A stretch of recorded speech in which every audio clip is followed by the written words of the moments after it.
রব্বুল আলামিনকে যদি প্রশ্ন করি, আল্লাহ তাআলা তুমি বলে দাও কোরআনুল কারীমের কথাগুলো যদি শ্রবণ করি তাহলে আমাদের লাভালাভ কি? আর কোরআনের তাফসীরগুলো যদি শুনি আমাদের কি লাভ হবে একটু আপনি বলে দেন। আল্লাহ রাব্বুল আলামিন সুন্দর করে বলছেন, ওয়া ইযা কুরিয়াল কুরআনু ফাসতামিউ লাহু ওয়া আনসিতু লাআল্লাকুম তুরহামুন। রব্বুল আলামিন বলেন, বান্দা যখন তোমাদের সামনে কোরআন তেলাওয়াত করা হয়, কোরআনের ওয়াজ করা হয়, কোরআনের তাফসীর করা হয়, তখন তোমরা আল্লাহর এই কোরআনকে মনোযোগ সহকারে শ্রবণ করবে। শ্রবণ করলে তোমাদের লাভ আছে। তার মধ্যে একটা লাভ হলো তোমাদের উপর আল্লাহ পাক রব্বুল আলামিনের পক্ষ থেকে রহমত নাজিল হতে থাকবে। সুবহানাল্লাহ বলবেন না? এই কোরআনের কারীমের মাহফিল শুনলে, ওয়াজ শুনলে, কথা শুনলে আল্লাহর পক্ষ থেকে রহমত বরকত নাজিল হতে থাকবে। আলহামদুলিল্লাহ। রব্বুল আলামিন কি যদি আরো বলি আল্লাহ আর কি লাভ হতে পারে? রব্বুল আলামিন সূরাতুল আনফালের ২ নম্বর আয়াতের মধ্যে বলছেন, ইন্নামাল মুমিনুনাল্লাযীনা ইযা যুকিরাল্লাহু ওয়াজিলাত কুলুবুহুম ওয়া ইযা তুলিয়াত আলাইহিম আয়াতুহু যাদাতুহুম ঈমানা ওয়া আলা রাব্বিহিম ইয়াতাওয়াক্কালুন। আল্লাহু আকবার বলেন। আল্লাহ রাব্বুল আলামিন বলেন, নিশ্চয়ই মুমিন তো তারা যখন মুমিন বান্দার সামনে আল্লাহ রাব্বুল আলামিনের কোরআনুল কারীমের আয়াতগুলো তেলাওয়াত করা হয়, আয়াতগুলো তেলাওয়াত করার কারণে মুমিন বান্দার অন্তরটা ওয়াইজা তুলিয়াত আলাইহিম আয়াতুহু যাদাতুহুম ঈমানা, মুমিনদের ঈমানগুলো আল্লাহ রাব্বুল আলামিন আরো বাড়ায়া দেয়। সুবহানাল্লাহ বলেন। কারণ মসজিদে যখন খুতবায়, তাফসীর মাহফিলে যখন বক্তা আলোচনা করেন, তাফসীর মঞ্চে, তাফসীরের মাঠে বসে থাকার সময় একটা সিদ্ধান্ত মনে মনে চলে আসে, জীবনে কত না পাপ করলাম রে, আজকের যে আলোচনা শুনলাম, আজকের যে কথা শুনলাম, আর জীবনে কোনো পাপ করব না, আল্লাহর কাছে তওবা করি, ইস্তিগফার পাঠ করে আমরা বাড়ি যাই, কিন্তু শয়তানের খপ্পরে পড়ে আবার শয়তানি হয়ে যায়। কিন্তু আল্লাহর কোরআনুল কারীম শোনার সময় মানুষগুলোর দিলটা বড় নরম হয়ে যায়। কি ভাই হয় না? যখন তেলাওয়াত শুনেন তখন দিলটা নরম হয়ে যায়, যাদাতুহুম ঈমানা, ঈমানটা বেড়ে যায়। আর একটা লাভ হয় কি, ওয়া আলা রাব্বিহিম ইয়াতাওয়াক্কালুন, বান্দার আল্লাহর উপর 100% পরিপূর্ণ ভরসা চলে আসে। বলেন আল্লাহু আকবার। এটা হচ্ছে তাফসীর কেন্দ্রিক, শোনা কেন্দ্রিক। আর একটা হচ্ছে কোরআনুল কারীমের পরিচয়। এই কোরআনুল কারীমটা শুধুমাত্র আমরা পাতাতে দেখি, কাগজে দেখি, যে কোরআনটা মনে হয় কাগজের একটা কিতাব। কথা বলেন ঠিক কিনা? কিন্তু এর পাওয়ার কত, এর মর্যাদা কত, এর ওয়েট কত। এই কোরআনুল কারীমটা শুধু কাগজের একটা লিখিত কিতাব, কিন্তু এই কিতাবটা আল্লাহ রাব্বুল আলামিনের পক্ষ থেকে এসেছেন। কোরআনুল কারীমকে যদি প্রশ্ন করি, ও কোরআন তোমার বাড়ি কোথায়, কোথায় থেকে তুমি এসেছো? কোরআনুল কারীম সুন্দর করে বলে দেয়, বাল হুয়া কুরআনুম মাজিদ ফি লাউহিম মাহফুজ। কোরআনুল কারীম জবাব দেয়, আমি হচ্ছি কোরআনুল কারীম, আর আমার বাড়ি হচ্ছে লাউহে মাহফুজে। কোরআনুল কারীমকে যদি বলি, ও কোরআন তুমি কেন এসেছো? কোরআনুল কারীম বলেন, তানজিলুম মির রাব্বিল আলামিন, কোরআনকে যদি প্রশ্ন করি কোথা থেকে এসেছো, তিনি বলেন তানজিলুম মির রাব্বিল আলামিন, বিশ্বজাহানের রব আল্লাহ রাব্বুল আলামিনের পক্ষ থেকে আমি এসেছি। বলেন সুবহানাল্লাহ। কোরআনুল কারীমকে যদি প্রশ্ন করি কেন এসেছো, ও কোরআন তুমি কেন এসেছো, কোরআনুল কারীম সুন্দর করে উত্তর দেয় তুখরিজান নাসি মিনাল যুলুমাতি ইলান নূর, পথহারা পথ ভোলা মানুষদেরকে জান্নাতের পথ, আলোর পথ দেখাবার জন্য এসেছি। ও কোরআন তুমি যে পথহারা মানুষদেরকে, পথ ভোলা মানুষদেরকে সঠিক পথ দেখার জন্য এসেছো, তোমার কাছে গ্রহণযোগ্য ভালো পথ কোনটা একটুকু তুমি বলে দিবে না? তিনি সুন্দর করে বলে দিলেন ওয়াহাদা সিরাতু রাব্বিকা মুস্তাকিমা। কোরআন সুন্দর করে বলে দিলেন আল্লাহ রাব্বুল আলামিন যে পথ দেখেছেন সেই পথটাই হলো আসল পথ, সঠিক পথ। সেই পথটার নাম কি একটু বলে দাও? সেই পথটার নাম আবার বলে দিচ্ছেন ইহদিনাস সিরাতাল মুস্তাকিম। কোরআনুল কারীম বলছে সেই পথটার নাম হলো ইহদিনাস সিরাতাল মুস্তাকিম, সহজ সরল একটা জান্নাতের পথ। কোরআনকে যদি বলি ও কোরআন তোমার মধ্যে কোন বিষয় কি বাদ পড়ে গেছে নাকি? পারিবারিক ব্যক্তিগত জীবন থেকে নিয়ে শুরু করে পারিবারিক জীবন, সামাজিক জীবন, রাষ্ট্রীয় জীবন, আন্তর্জাতিক জীবন, অর্থনৈতিক জীবন, রাজনৈতিক জীবন, প্রতিটা ক্ষেত্রের কথাগুলো কি বাদ পড়ে গেছে নাকি কোনটা? কোরআনুল কারীম সুন্দর করে বলছেন ওয়ানাজ্জালনা আলাইকাল কুরআনান তিবয়ানান লিকুল্লি শাইইন। কোরআনুল কারীম সুন্দর করে বান্দাকে জবাব দেয় আর বলে দেয় আমি এমন একটা কোরআন, আমি এমন একটা কিতাব আমার আল্লাহ পাক রব্বুল আলামিন আমাকে নাজিল করেছেন, আর আমার কোরআনের মধ্যে এমন কোনো বিষয় নাই, এমন কোনো কথা নাই, এমন কোনো বর্ণনা নাই, এমন কোনো বাক্য নাই, এমন কোনো বিষয় নাই। ব্যক্তিগত জীবন থেকে নিয়ে শুরু করে সামাজিক জীবন, পারিবারিক জীবন, আন্তর্জাতিক জীবন, রাজনৈতিক জীবন, শিক্ষা জীবন, যতগুলো জীবন আছে মানুষের প্রত্যেকটা ক্ষেত্রে আমি কোরআনের মধ্যে বিস্তারিত বিবৃতি প্রদান করা হয়েছে।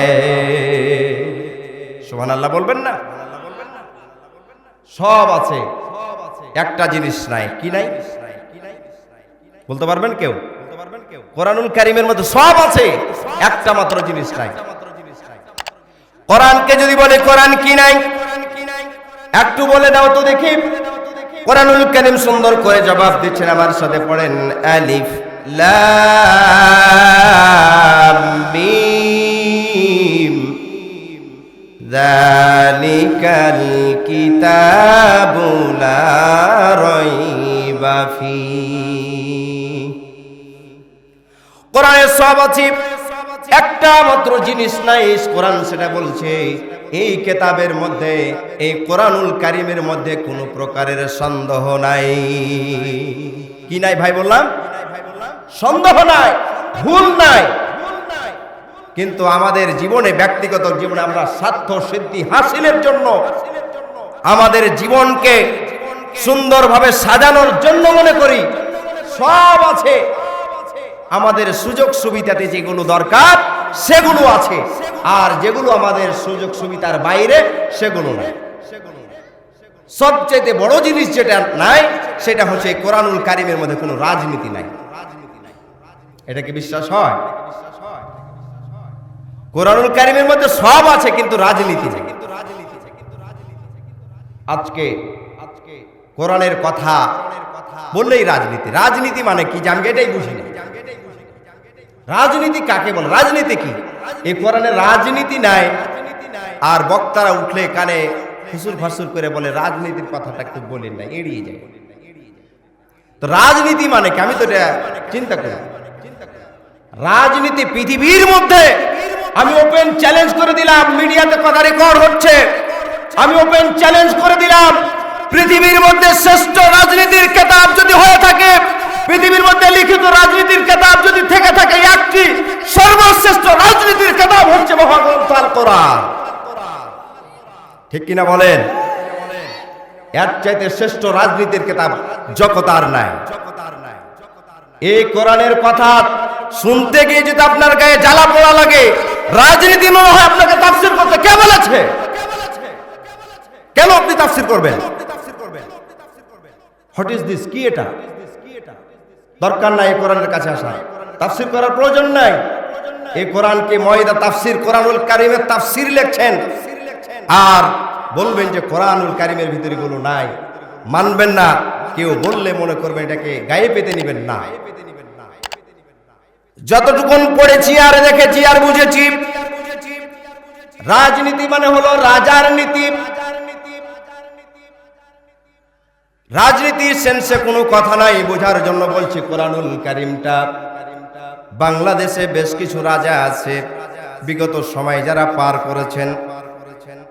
এরশাদ আলী চাচা তার দলবল নিজস্ব মতাদর্শ দিয়ে যিনি পরিচালনা করেন, আর তারা ওই এরশাদ চাচার মতাদর্শ দিয়ে তার দলকে প্রতিষ্ঠিত করবে। সেটা হলো কার নীতি? এরশাদের নীতি। এরশাদের নীতি। বেগম জিয়া যেটা করেন সেটা বেগম জিয়ার নীতি, আওয়ামী লীগ যেটা করেছেন সেটা আওয়ামী লীগের নীতি। আর পৃথিবীর মধ্যে বাংলাদেশে যতগুলো রাজা আছে, আর বাংলাদেশ সহ বহির্বিশ্বে যতগুলো রাজা আছে, সমস্ত রাজাগুলোকে একত্রিত যদি করা হয়, আল্লাহ যে গোটা পৃথিবীর রাজা, আল্লাহর সমান কি হবে?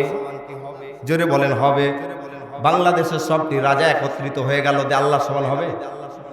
তাহলে প্রত্যেকটা দল, প্রত্যেকে দলে নিজের নিজের নীতি দিয়ে দেশটাকে পরিচালনা করে, আর গোটা পৃথিবীর বাদশা যিনি হচ্ছেন স্রষ্টা আল্লাহ, এই গোটা পৃথিবীটাকে পরিচালনা করার জন্য, মানব জাতিকে সুন্দরভাবে থাকার জন্য, ওই পথহারা মানুষগুলোকে জান্নাতি উপযুক্ত বানানোর জন্য, আর ওই জান্নাত থেকে বান্দারা এসেছে আবার জান্নাত আবার নিয়ে যাওয়ার জন্য আল্লাহ রব্বুল আলামিন যে একটা কিতাব দিয়েছেন, যার আদর্শ, যার কথা মতো, যার নীতি মতো, যার আইন মতো দেশটা পরিচালনা হবে, গোটা পৃথিবীটা পরিচালনা হবে, সেই কিতাব দিয়ে দিয়েছেন একটা কিতাব। সেটা হচ্ছে আল্লাহ পাক রব্বুল আলামিনের নীতি। সুবহানাল্লাহ বলবেন না? এটা হচ্ছে আল্লাহর নীতি। আল্লাহর চেয়ে শ্রেষ্ঠ রাজা পৃথিবীর বুকে আর কেউ আছে? তাহলে তিনি হচ্ছেন শ্রেষ্ঠ রাজা, আর শ্রেষ্ঠ রাজার নীতি হচ্ছে আল কোরআন। এর চাইতে শ্রেষ্ঠ সংবিধান, এর চাইতে শ্রেষ্ঠ কিতাব, এর চাইতে শ্রেষ্ঠ ল, এর চাইতে শ্রেষ্ঠ আইন জগতার কেউ লিখতে পারে না এবং পারবেও না। কথা বলেন ঠিক কিনা? চ্যালেঞ্জ করেছেন আল্লাহ রাসূল কাবা ঘরে গেলাপে লিখে দিয়েছেন, ইন্না আতাইনাকাল কাউসার ফাসাল্লি লিরাব্বিকা ওয়ানহার, ইন্না আতাইনাকাল কাউসার। আল্লাহ পাকের নবী বললেন, তোমরা যারা মনে করছো এটা মুহাম্মাদের বানানো কিতাব, মুহাম্মদ সাল্লাল্লাহু আলাইহি সাল্লাম এই কিতাব নিয়ে লিখেছেন, মুহাম্মদ সাল্লাল্লাহু আলাইহি সাল্লামের লিখিত এই কিতাব যারা মনে করো, তাদের কাছে ওপেন চ্যালেঞ্জ। আল্লাহর এই কাবা ঘরে লেখা আছে ইন্না আতাইনাকাল কাউসার। তোমরা যদি চ্যালেঞ্জের মোকাবিলায় করতে প্রস্তুত হও, তাহলে পারে ইন্না আতাইনাকাল কাউসার এই শব্দটি লেখা আছে, আয়াতটি লেখা আছে, তারপরের আয়াতটা কি হবে লিখে যাও। ভাইয়ের আমার, বন্ধুগণ আমার, যেমনটি ভাবে পিছনে তাফসীর মাহফিলের ব্যানার লেখা আছে, কাবা ঘরের ওয়ালে ব্যানার লটকে দেওয়া হয়েছে, গোটা বিশ্ববাসীর কাছে চ্যালেঞ্জ করে দেওয়া হয়েছে। গোটা বিশ্ববাসীরা আল্লাহ রাসূলের চ্যালেঞ্জের মোকাবিলা কেউ করতে পারে নাই। তাহলে এটা মুহাম্মাদের কোনো লিখিত কিতাব নয়, এটা হচ্ছে সরাসরি ডাইরেক্ট আল্লাহ পাকের কিতাব। কথা বলেন ঠিক কিনা? সন্দেহ আছে ভাইরা? এটা কি সন্দেহ হয় যে এটা যে আল্লাহর কিতাব? এটা কি সন্দেহ হয়? তাহলে এটা হচ্ছে আল্লাহর কিতাব। আমার প্রিয় ভাইরা, আপনাদের সামনে কয়েকটি আয়াতে কালিমা তেলাওয়াত করেছি। সেটি হচ্ছে, সম্পূর্ণ হয়তো আলোচনা করতে পারবো না, 8টি জান্নাত। কয়টি জান্নাত? জোরে বলেন কয়টি? আরো জোরে। জোর হলো না? আটটি। একটু জোরে সোরে কথা বলবেন, তাহলে পরে ভালো লাগবে। একটু আওয়াজ দিয়ে বলেন তো, জান্নাত কয়টি? আপনারা চান? সবাই চান তো নাকি? নামাজ পড়তে হবে, ওটা বাদ দিয়ে আল্লাহ তোমার জান্নাতে যাব, আল্লাহ তোমার জান্নাতে যাব। কোরআন আর হাদিস দিয়ে, কোরআন আর হাদিস দিয়ে জীবন চালাবো, আল্লাহ তোমার জান্নাতে যাব। জান্নাতে যেতে হলে কোরআন আর হাদিস দিয়ে জান্নাত যেতে হবে। পয়েন্ট হচ্ছে আটটি জান্নাতে আট শ্রেণীর মানুষ যাবে। কোন জান্নাতে কে যাবে এ বিষয় নিয়ে আজকে কয়েকটি টপিক আপনাদেরকে দিব খুব সংক্ষিপ্ত আকারে। আমার সাথে সবাই পড়েন, জান্নাতুল ফেরদাউসে কারা যাবে? আটটা জান্নাতের মধ্যে সর্বশ্রেষ্ঠ জান্নাত হচ্ছে জান্নাতুল ফেরদাউস। এর চাইতে বড় জান্নাত আর কিছু নেই। তো জান্নাতুল ফেরদাউসে কারা যাবে এবং কি আমল করলে পারে জান্নাতুল ফেরদাউস যাবে? আসি আমরা কোরআনুল হাকিম থেকে আমরা জেনে নিই। আমার সাথে সবাই পড়ে, নাউযু বিল্লাহি মিনাশ শাইতানির রাজীম, বিসমিল্লাহির রাহমানির রাহিম। ইন্নাল্লাযীনা আমানু وعملوا الصالحات كانت لهم جنات الفردوس نزلا। বলেন আল্লাহু আকবার। আল্লাহ রাব্বুল আলামিন বলেন, জান্নাতুল ফিরদাউসে যারা যাবে তাদের জন্য এই আয়াতের মধ্যে দুটা আমলের কথা বলেছেন। কয়টা আমল? ভাইরা একটু জোরে বলতে হবে, কয়টা আমল? দুটা আমলের কথা বলেছেন। আল্লাহ রাব্বুল আলামিন বলেছেন যারা জান্নাতুল ফিরদাউস পেতে চায় তারা যেন দুটা আমল করে। দুটা আমল করলে পরে আল্লাহ রাব্বুল আলামিন তাদেরকে জান্নাতুল ফিরদাউসের মেহমান বানাইয়া দিবেন। আল্লাহ রাব্বুল আলামিন বলেন, এক, ইন্নাল্লাযীনা আমানু, নিশ্চয় যারা ঈমান আনবে আল্লাহর প্রতি। কার উপর? আল্লাহর উপর যারা ঈমান আনবে, ঈমান আনবে আর আমিলুস সলিহাত এবং নেক কাজ করবে। আমল হলো তাহলে কয়টা? একটা হলো ঈমান আনা আর একটা হলো ভালো কাজ করা। এই দুটা আমল যারা করবে আল্লাহ রাব্বুল আলামিন বললেন, কানাত লাহুম জান্নাতুল ফিরদাউসি নুজুলা, আমি আল্লাহ রাব্বুল আলামিন তাদেরকে জান্নাতুল ফিরদাউসের মেহমান বানিয়ে দিব। চিৎকার দিয়ে বলেন সুবহানাল্লাহ। এখন বিষয় হলো ঈমান আনা। খুব সার সংক্ষেপ, আসলে আমরা ঈমান এনেছি না ঈমান পেয়েছি বলেন তো? জি, পেয়েছি। পেয়েছির পক্ষে কারা আছেন একটু হাত তুলেন। যারা পেয়েছেন ঈমান একটু তুলেন হাত। ঈমান পেয়েছেন না ঈমান এনেছেন? দুটা বিষয় ধরুন। ঈমান আমরা পেয়েছি না এনেছি? এই যে এবার হাত তুলেন। বাকিগুলো তাহলে সবাই ঈমান এনেছেন। যারা যারা ঈমান এনেছেন এবার হাত তুলেন। এটা তো ভয় করছেন যে কোনটা তুলতে যায় কোনটা হয়। আমার ভাইয়েরা হাত নামান। সাহস করতে পারলেন না আসলে ঈমান এনেছেন না ঈমান পেয়েছেন? কারণ হলো ঈমানের ব্যাপারে আমরা এখনো অনীহাল। ঈমান যে আমাদের কি জিনিস আমরা এখনো বুঝি নাই। আসলে আমরা ঈমান পেলাম না ঈমান এনেছি কোনটা? আমার ভাইয়েরা, তিনটি বাক্য দ্বারা ঈমান আনতে হয়, ঈমান পাইতে হয় না। ঈমানটা পাওয়ার জিনিস না, ঈমানটা অর্জনের জিনিস। ঈমানটা আপনাকে অর্জন করতে হয়, ঈমান কোনোদিন পেতে হয় না। যারা ঈমান পেয়েছেন তাদের একটা উদাহরণ হলো, যারা ঈমান পেয়েছেন তাদের উদাহরণ দিচ্ছি। মনে করেন চাঁপাইনবাবগঞ্জ অথবা শিখগঞ্জ প্রাণ কেন্দ্রে একটা মাটি আপনার শ্বশুরের বাড়ি থেকে পেয়েছেন। শিখগঞ্জ অথবা নবাবগঞ্জ অথবা যে জায়গাতেই হোক, শ্বশুরের বাড়ি থেকে কিছু সম্পদ পেয়েছেন। এখন এই সম্পদটুকু আপনার শ্বশুর বাড়ির পাওয়া। কিন্তু বেটা বড় হয়েছে, বেটা বলল আব্বা আমাকে তো এখন বিদেশ যেতে হবে। আপনিও খুব খুশি যে বেটাকে বিদেশ পাঠাবেন।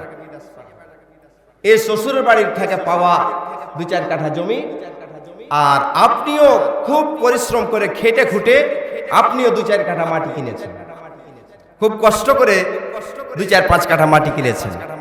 বিদেশ যাওয়ার জন্য বেটার প্রয়োজন খুব বেশি। একটু বিবেক থেকে উত্তর দেন তো, যে বিদেশে পাঠানোর জন্য বেটার জমিটা বিক্রি করে পাঠাতে হবে। কোন জমিটা বিক্রি করতে আগে যাবেন? যেটা আপনি কষ্ট করে কিনেছেন ওটা, না শ্বশুর বাড়ি থেকে পেয়েছেন ওটা? হ্যাঁ, পাওয়াটাই আগে যাবে। না জানি ওটা কখন কোন দিক থেকে ফের ফসকে যায় নাকি।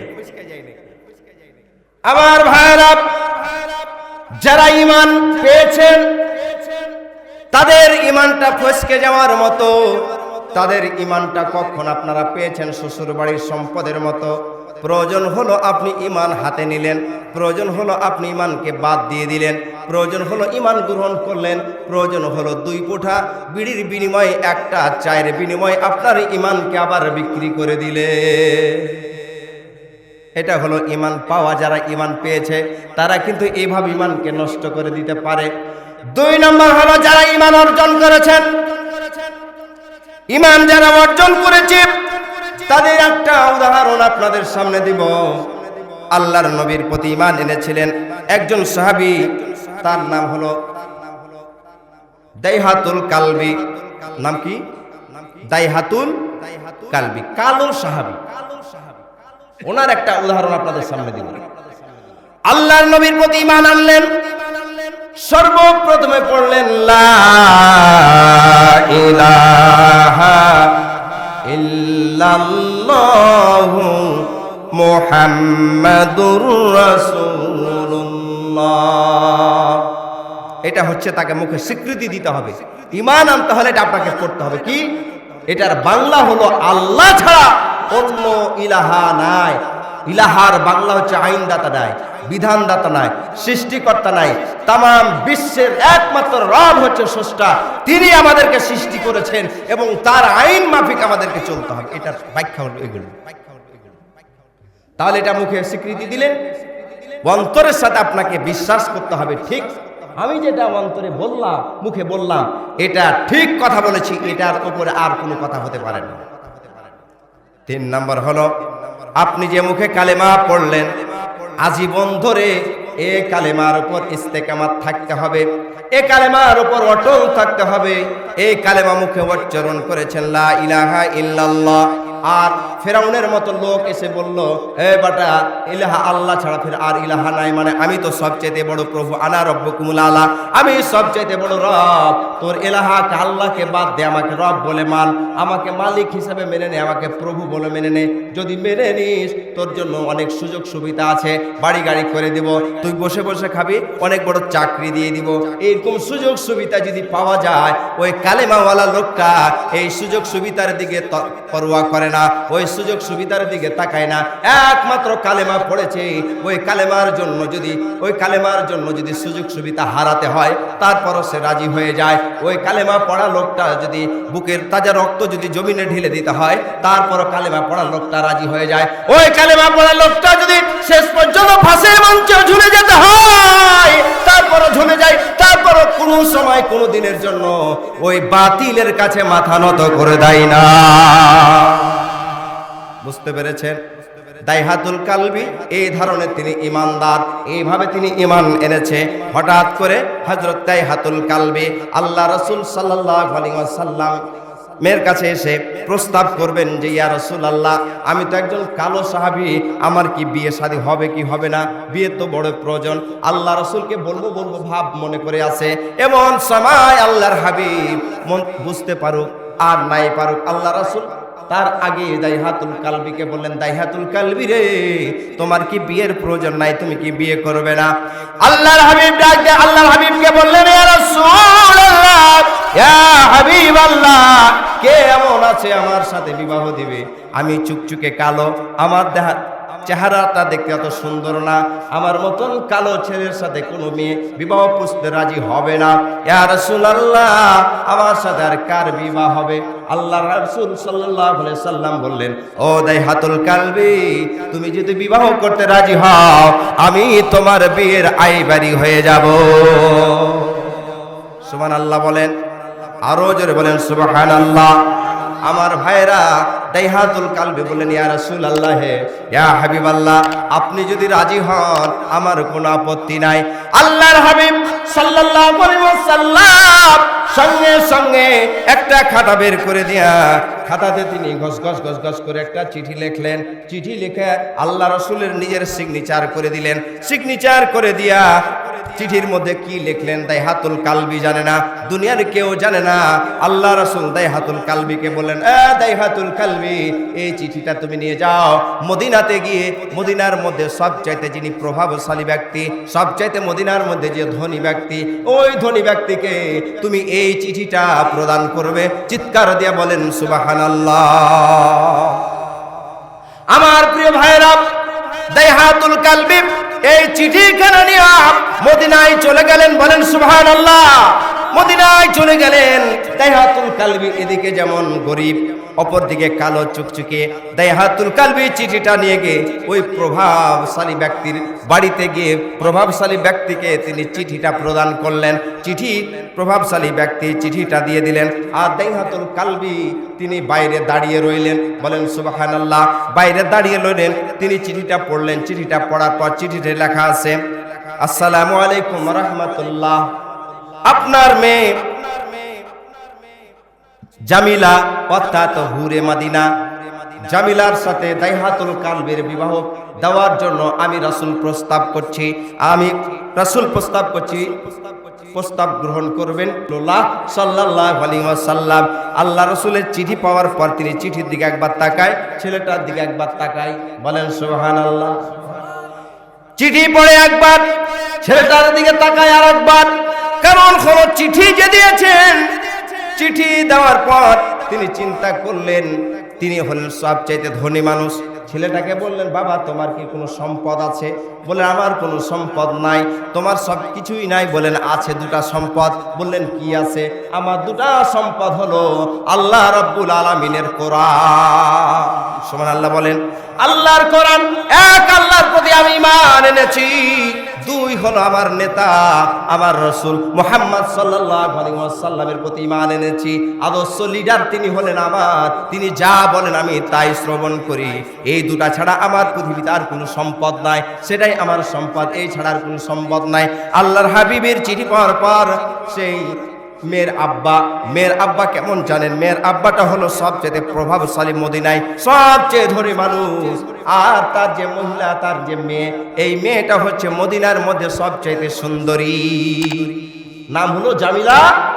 আর মদিনাতে এত সুন্দর মেয়ে, তার কারণে জান্নাতি যেগুলা মহিলা হবে, জান্নাতি মানুষদেরকে যে নারী দিবে তাদেরকে হুর বলা হয়। এটা তো জানেন নাকি? এই হুর বলা হয়। কিন্তু এই নারীকে মদিনাতে বলা হয় হুরে মদিনা। সুবহানাল্লাহ। এত সুন্দর, যার কারণে তাকে বলা হয় হুরে মদিনা। এই জন্য মেয়ের আব্বা তার মেয়ের বৈশিষ্ট্য সম্পর্কে তার তো নলেজ আছে, আর ছেলের দিকে বারবার তাকায়, এই ছেলের সাথে কেমন করে হুরে মদিনার বিয়ে দিব। তিনি চিঠি পড়ার পর ছেলেকে বললেন যে ঠিক আছে, তুমি এখন যাও। বললেন যে চিঠিতে কি লিখেছেন আমার রাসূল, একটু বলেন, তাহলে আমি শুনে টুনে যাব। বললেন, তোমাকে কোনো উত্তর দিতে হবে না, তুমি যাও, তোমার শোনার কোনো প্রয়োজন নাই। তিনি দাইহাতুল কালবি তিনি চিন্তা করলেন এই চিঠির ভিতরে নিশ্চয়ই কোনো গোপন কথা আমার ব্যাপারে লিখেছেন, কিন্তু সে প্রস্তাবে রাজি না, বুঝতে পারলেন তিনি। এজন্য আসার সময় চিঠিটা যখন নিয়ে আসলেন বড় খুশি হয়ে আসলেন, আর যখন তাকে ফেরত দিল তখন মনটা বড় খারাপ হয়ে গেল, আর মনের ভিতরে ওয়াসওয়াসা শুরু করলো, হায় আমি তো আগেই বলছিলাম ইয়া রাসূলুল্লাহ আমার সাথে কেউ বিবাহ দিবে না, কিন্তু আমার রাসূল পাঠালেন, আমার রাসূলের উপর ভরসা করে আমি চলে এসেছি। আমাকে এখন আবার ফিরে যেতে হচ্ছে, আমার সাথে বিবাহ দিবে না। এই জন্য বড় মন খারাপ করে তিনি রাস্তার দিকে বের হলেন, রওনা দিলেন। এমন সময় হুরে জামিলা, হুরে মাদিনা, তিনি জানালা দিয়ে দেখলেন একজন যুবক তার বাড়িতে প্রবেশ করলো। যুবক যখন বাড়িতে আসলো, যুবকের মনটা বড় খুশি ছিল। আবার যুবক যখন বাড়ি থেকে বের হয়ে গেল, মনটা বড় খারাপ হয়ে গেল। তার আব্বাকে ডাক দিয়ে বলেন, আব্বা যান। একজন যুবক বাড়িতে যখন আসলো, মনটা বড় খুশি ছিল। ও আমার আব্বা যান। যুবক যখন বাড়ি থেকে চলে যায়, যুবকের মনটা বড় বেজার হয়ে যায়। আব্বা বলুন তো দেখি কি ঘটনা ঘটেছে। যুবক মেয়ের কথা বলে, তার মেয়ের কথা শুনে তার আব্বা বলল, মারে, এই যুবকের সাথে তোমার বিবাহের প্রস্তাব এসেছে, আর এই মেয়েটার সম্পদ নাই, দেখতে অনেক কালো, দেখতে অনেক কালো, দেখার কোনো চেহারা সুরাত ভালো না। এই জন্য তোমার বিয়ের প্রস্তাবে আমি রাজি হতে পারলাম না। আব্বাকে ডাকতে বললেন, আব্বা যান, এই বিয়ের প্রস্তাবক কে? কে এই বিয়ের প্রস্তাব দিয়েছেন? মেয়েকে ডাকতে বলেন, মেয়েরে, এ মেয়ের প্রস্তাব দিয়েছেন বিশ্বজাহানের নেতা, আমাদের প্রিয় লিডার, প্রিয় নবী মুহাম্মাদুর রাসূলুল্লাহ। সকলে বলেন সাল্লাল্লাহু আলাইহি ওয়াসাল্লাম। মা চিঠিটা দেখে বললেন, আব্বা দেখি চিঠিটা। মা চিঠিটা দেখে দেখলেন, সঙ্গে সঙ্গে দেখলেন মুহাম্মদ সাল্লাল্লাহু আলাইহি ওয়াসাল্লামের সিগনেচার রয়েছে। মা মেয়েটির সঙ্গে সঙ্গে ডাক দিয়ে বললেন, আব্বা জান, আপনি কি কাজ করলেন? আপনি যে বিয়েতে স্বয়ং প্রস্তাবক বিশ্ব নবী মুহাম্মাদুর রাসূলুল্লাহ সাল্লাল্লাহু আলাইহি ওয়াসাল্লাম আপনার কাছে প্রস্তাব করেছেন, আর যুবক আপনি ফেরত দিলেন, তার মানে আপনি কাকে ফেরত দিলেন হিসাব করেছেন? যে যুবক আপনি ফেরত দিলেন, আল্লাহর নবীকে যদি ফেরত দিয়ে দেন, আপনি ধ্বংস হয়ে যাবেন। ও আমার আব্বা যান, এমন পাত্রকে নির্বাচন করেছেন আমার রাসূল, আমার জন্য এমন একজন পাত্রকে নির্বাচন করেছে, নিশ্চয় এই পাত্রের উপরে যদি কালো হয়, ভিতরও কিন্তু ধবধবে সাদা। বলেন সুবহানাল্লাহ। হযরত বেলালের উপরটা ছিল অনেক কালো, কিন্তু ভিতরটা ছিল কি ধবধবে সাদা। কিন্তু এই যুবকের উপরও যদি কালো হয়, ভিতরটা অবশ্যই মাল আছে। কথা বলেন ঠিক কিনা? এই জন্য মেয়ে ডাক দিয়ে বলেন, আব্বা আপনি তাড়াতাড়ি করে যান, আল্লাহর গজব পড়বে, নচেত আপনি যুবককে ফিরান। আমি হুরে জামিলা, হুরে মাদিনা, আমি রাজি হয়ে গেলাম, ওই যুবকের সাথে আমি বিবাহ বন্ধনে আবদ্ধ হয়ে যাব। আমার ভাইরা, বন্ধুগণ আমার, তার আব্বা যুবককে ফিরালেন। যুবক আবার ফিরে আসলেন। যুবককে ডাক দিয়ে বলে, না যুবক, তুমি যে বিবাহ করবা, তোমার কি কোনো মোহর আছে? মোহর দিতে পারবে? দিল মোহর দিতে পারবে? আচ্ছা ভাইরা, বিবাহ করলে কি দিল মোহর দেওয়া লাগে না? এটা নফল না ফরজ? জোরে বলেন কি? যারা দেননি তারা চালা করছেন না। দিল মোহর দেওয়া কি ফরজ এবং বাধ্যতামূলক, এবং নগদ, বাকিতে না। বিয়েতে বউ যেমন নগদ, বিয়ে করার পর পরই বউকে নগদ নিয়ে আসেন, কেউ বাকিতে রেখে আসেন না, খুব কম। কেউ কি বাকিতে বউ নেয়? বউ যেমন নগদ, টাকাও নগদ। পুরুষকে ডাক দেয়া বললেন, কালো যুবককে ডাক দেয়া বললেন, কালো যুবক, তোমার কাছে কি দিল মোহর দেওয়ার মতো টাকা আছে? তিনি বললেন, আমার কাছে দিল মোহর দেওয়ার মতো কোনো টাকা নাই, কোনো পয়সা নাই। যুবককে এই প্রশ্ন যখন বললেন, মেয়ে তখন আব্বাকে ডাক দিয়ে বলেন, আব্বা যান, বিয়েতে কন্ট্যাক্ট করা হারাম, কিন্তু বিয়েতে উপহার দেওয়া তো বৈধ, জায়েজ। কথা বলেন ঠিক কিনা? শ্বশুর শাশুড়ি যদি আপনাকে অনেক কিছু যদি উপহার দেয়, সে উপহার আপনি নিতে পারবেন। তাতে হোন্ডা দেখ, কার দেখ, আর মাইক্রো দেখ, আর যাই দেখ না কেন, এটা আপনি নিতে পারবেন, সেটা বৈধ, জায়েজ। কিন্তু কন্ট্রাক্ট করে, দাবি করে, জোর করে যদি আপনি নেন, সেটা হয়ে যাবে হারাম। মেয়েকে ডাক দিয়ে বলছেন, আব্বা, যুবকের টাকা পয়সা নাই, বিয়ের বাজার করার মতো টাকা পয়সা নাই, ওই আমার আব্বা, আপনি যুবককে কিছু হাদিয়া দেন, যে হাদিয়া থেকে আপনার এই যুবকটা বিবাহের দেলমোহর দিতে পারে এবং বিয়ের বাজার ঘাট সবগুলো করতে পারে। চিৎকার দিয়ে বলেন সুবহানাল্লাহ।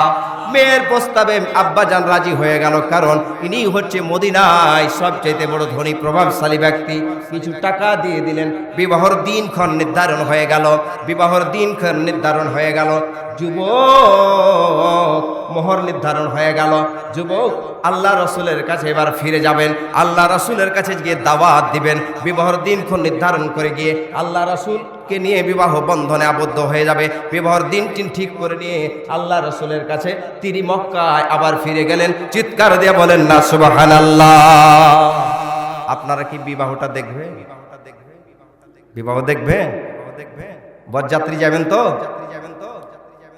হ্যাঁ, বরযাত্রী যাইতে হবে, কিন্তু ওখানে থাক, আর একটু সামনের দিকে আগায়।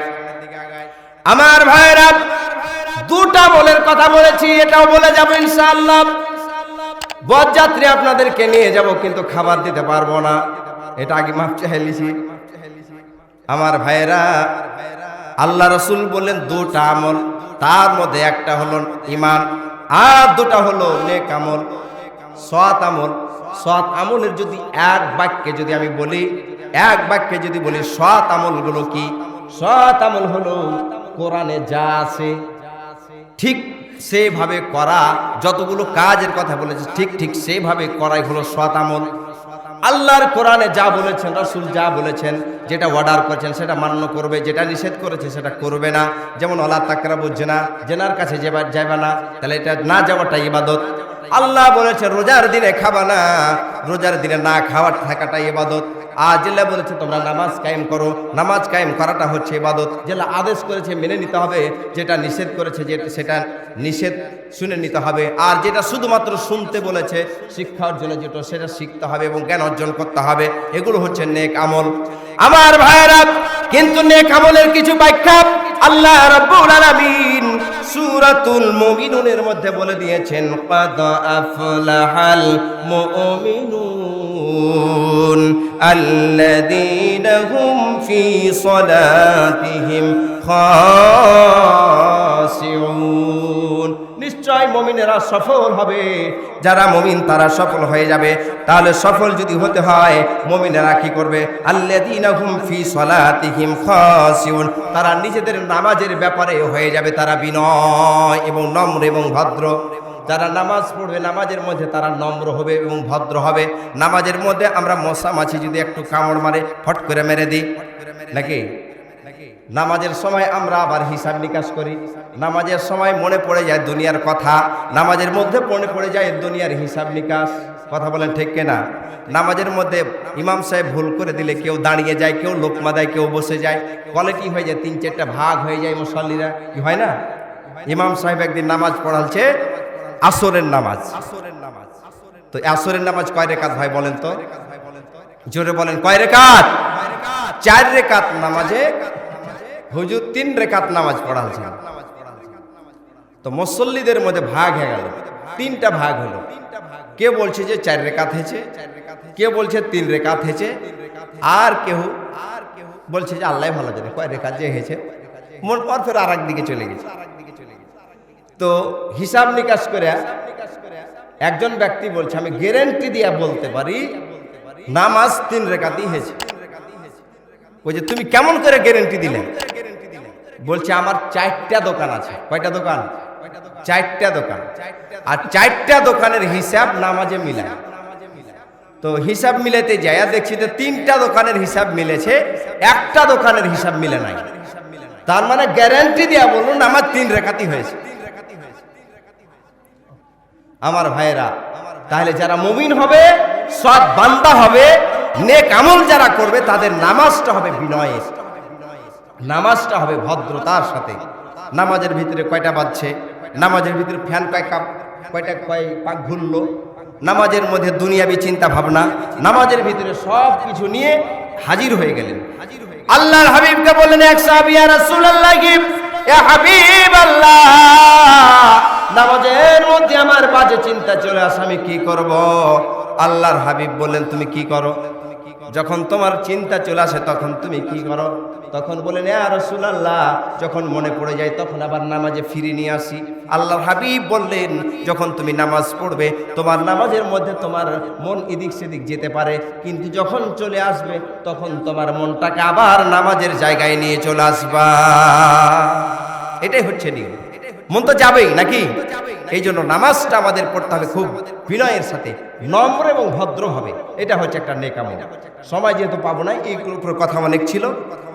তো আমার ভাইরা, 2 নম্বর জান্নাত কারা পাবে? 2 নম্বর জান্নাত হচ্ছে জান্নাতুন নাঈম। জান্নাতুন নাঈম কারা পাবে এই বিষয়ে আলোচনা করব ইনশাআল্লাহ। এই জায়গাটিতে অনেকটি আলোচনা আছে, যে নেক আমলের ভিতরে খালি সার কথাগুলো বলছি। ওয়াল্লাযীনা হুম আনিল লাগি মুরিদুন, যারা বাজে কথা বলবে না, খারাপ কথা বলবে না, গীবত, পরনিন্দা, পরচর্চা, মিথ্যা কথা, রাহাজ, অনেক কথা, এগুলো বাজে কথা থেকে তারা দূরে থাকবে। লিযাকাতি ফাইলুন, যাকাতে তারা সক্রিয় হবে। লিফুরুজিহিম হাফিজুন, তাদের লজ্জা স্থানের হেফাজত করবে। আর তাদের কৃত আমানতের রক্ষা করবে, নামাজের হেফাজত করবে। আল্লাহ বলছেন যারা এই আমলগুলো যারা করবে, উলাইকা হুমুল ওয়ারিসুন, তারা হচ্ছে জান্নাতুল ফেরদাউসের ওয়ারিস। আলহামদুলিল্লাহ বলেন। এবার আসি আমরা জান্নাতুল নাঈম। রব্বুল আলামিন বলেন, ওয়াস-সাবিকুনাস সাবিকুন উলাইকাল মুকাররাবুন ফি জান্নাতিন নাঈম সুল্লাতুম মিনাল আউয়ালিন। আল্লাহ রাব্বুল আলামিন বলেন, অগ্রণী ভূমিকা লালন পালন করবে, অগ্রগামীরাই তো অগ্রগামী হয়ে যাবে। আর আল্লাহ নৈকট্যশীল বান্দার আল্লাহ নৈকট্য অর্জন করবে, আর জান্নাতুন নাঈম তারা উপভোগ করবে। আল্লাহ রাব্বুল আলামিন বলেন, ইন্নাল মুত্তাকিনা ইনদা রাব্বিহিম ফি জান্নাতিন নাঈম। আমি জান্নাতুন নাঈম যারা পাবে তাদের কেমন এক জান্নাত দিব, যে জান্নাতকে আমি আল্লাহ তৈরি করে রেখেছি মুনি মুক্তা দিয়ে খচিত সেই জান্নাত। সুবহানাল্লাহ বলেন। যে জান্নাতের প্লাস্টার হবে, যে জান্নাতের কারুকার্য হবে মুনি এবং মুক্তা দিয়ে। মুনি এবং মুক্তা সবচেয়ে একটা সম্ভ্রান্ত এবং প্রভাবশালী এবং সম্মানিত একটা ধাতু, যে মূল্যগুলো দিয়ে আল্লাহ জান্নাত নির্মাণ করবেন। আল্লাহ রাব্বুল আলামিন বলেন, মুত্তাকিনা আলাইহা মুতাকাবিলিন। আর যারা আল্লাহকে ভয় করবে, মুত্তাকি হবে, সেই মুত্তাকিদেরকে আল্লাহ রাব্বুল আলামিন ওই জান্নাত দিবেন। আর ওই জান্নাতের মধ্যে আল্লাহ এমন সুন্দর চমৎকার আসন দিবে, তার মানে চেয়ার দিবে, গদি দিবে, যে আসলে স্টেজের উপরে বসবে তারা হেলানা দিয়ে চিৎকার দিয়ে বলেন সুবহানাল্লাহ। হেলানা দিয়ে স্টেজের ওপর, সিংহাসনের ওপর জান্নাতীদেরকে বসতে দেওয়া হবে, বলেন আল্লাহু আকবার। শুধু তাই নয়, যারা জান্নাতুন নাঈম যাবে তাদের ব্যাপারে আল্লাহ বললেন, ওয়ালাহামিন তায়রিম মিম্মা ইয়াশতাহুন। আল্লাহ রাব্বুল আলামিন বললেন, যারা জান্নাতুন নাঈম যাবে তাদেরকে আল্লাহ রাব্বুল আলামিন জান্নাতি পক্ষীকুলের গোশত খেতে দান দিবে। সুবহানাল্লাহ বলেন। পক্ষীকুল পাখিদের গোশত, পাখি তো সচরাচর আমরা পাই না, এমন জান্নাতি পাখি জান্নাতির মতোই হবে, দুনিয়ার কোনো পাখিদের সাথে তাদের সংমিশ্রণ হবে না। জান্নাতি কোনো খাবারের সাথে দুনিয়ার কোনো খাবারের সাথে জান্নাতের খাবারের মিল হবে হবে ভাই। একটা গল্প পড়ছিলাম, যে বাংলাদেশের চাঁপাইনবাবগঞ্জের অন্তর্গত যে বাংলাদেশের আম, কাটিমন বলেন আর ফজলি আম বলেন আর ন্যাংরা আম বলেন, এই আম যদি আমেরিকাতে খুঁজি পাওয়া যাবে, যেতে পারে, কিন্তু ওখানে উৎপাদন হয় না। বাংলাদেশের মধ্যে চাঁপাইনবাবগঞ্জে যে আম উৎপন্ন হয়, অন্য কোনো ডিস্ট্রিক্টে সে আম উৎপন্ন হয় না। সৌদি আরবে হয় খেজুর, কি তাই না? কোন এলাকায় হয় গম, কোন এলাকায় হয় আখ বা কুশক। তাহলে একাধ অঞ্চলে একাধ রকম ভাবে একাধটা জায়গাকে আল্লাহ প্রভাবশালী করেছে। একদিন হঠাৎ করে গাছের নদীর ধারে, যেমন নদী মহানন্দা নদীর ধারে একটা তাল গাছ নদীর কিনারায় একটা তাল গাছ, তাল গাছের তাল পেকে পানিতে পড়ে গেছে।